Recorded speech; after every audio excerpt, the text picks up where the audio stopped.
يلا حق الله. لا ثانية مش دلوقتي يا ماما ثانية. لا يا تيت ده انت حق الله، حق الله.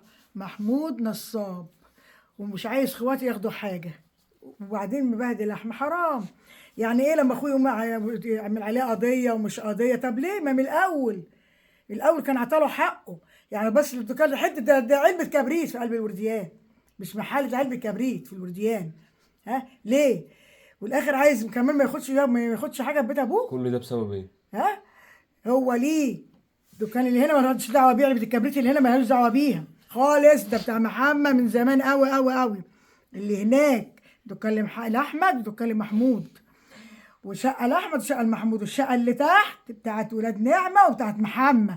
ده حق الله. قول له اتقي الله، اتقي الله، بالله عليكي مين اللي قايل لك الكلام ده؟ اتقي الله، اتقي الله. مين اللي قايل لك الكلام ده؟ بس ارحمه جمعه اخويا اللي قايل لي. تتسالي على الكلام ده جمعه اخويا اللي قايل لي، والكلام ده يوصلهم، لان كده وقفه الاخوات اللي بعديها مش كويسه، مش كويسه.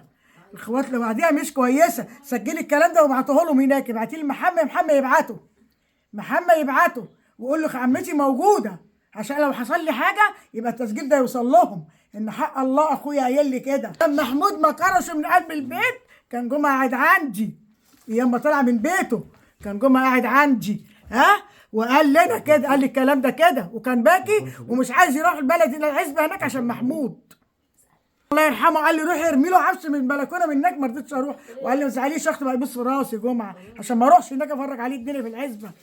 طماع. بس يلا ابعتي لي محمد.